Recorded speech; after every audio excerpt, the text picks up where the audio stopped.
एक बड़ी खबर, पश्चिम बंगाल की सीएम ममता बनर्जी का बीजेपी पर आरोप। बीजेपी ने एक एजेंसी बंगाल भेजी है, वोटर्स की अदला बदली हो रही है। ममता बनर्जी का बड़ा आरोप, वोटर्स की अदला बदली हो रही है। वोटर लिस्ट में अन्य राज्यों के लोग हैं। हमने बीजेपी की चाल पकड़ ली और मैं अब इलेक्शन कमीशन के सामने धरना दे सकती हूं, ये ममता बनर्जी का बड़ा आरोप। सीधे सीधे आरोप ये कि वोटर्स की अदला बदली हो रही है और चुनाव आयोग के सामने वो धरना देंगी। पश्चिम बंगाल की सीएम ममता बनर्जी ने बीजेपी पर गंभीर आरोप लगाया है। कोलकाता में ममता बनर्जी ने कहा कि बीजेपी ने दिल्ली और महाराष्ट्र विधानसभा चुनाव फर्जी वोटों के जरिए जीता।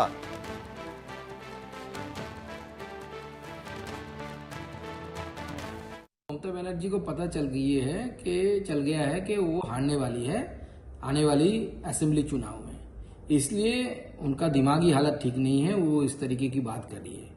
पूरा भारत जानता है कि ममता बनर्जी को बूथ लूटिंग के लिए, फेक वोटिंग के लिए, पूरा भारत जानता है कि बंगाल में इलेक्शन के दौरान वायलेंस होता है। वायलेंस किस लिए होता है? अगर आपको अपने ऊपर विश्वास है तो आप वायलेंस करेंगे क्या? अपने काम के ऊपर विश्वास है तो। रैनिक दत्ता हमारे साथ जुड़े हुए हैं। रैनिक, अब अचानक ममता बनर्जी का चुनाव आयोग के खिलाफ राग, इसके मायने?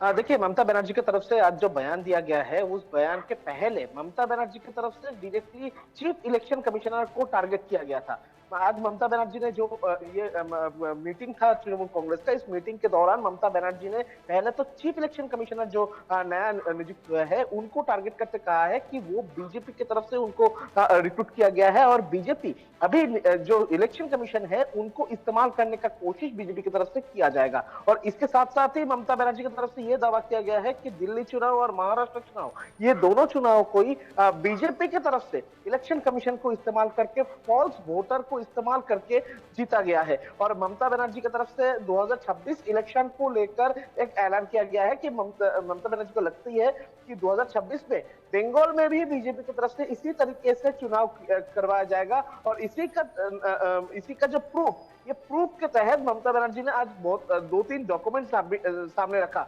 ममता बनर्जी की तरफ से कहा गया कि मुर्शिदाबाद और उसके साथ अब ये एक तरह से इस तरह के आरोप, हालांकि पहले बार नहीं है इस तरह के आरोप लगे हैं, अब ममता बनर्जी भी लगा रही है। जाहिर है एक भूमिका तैयार करने की कोशिश की। साहब देखिए, यहाँ पर भी गड़बड़ी हो रही है। बहुत शुक्रिया रैनिक तमाम जानकारी के लिए।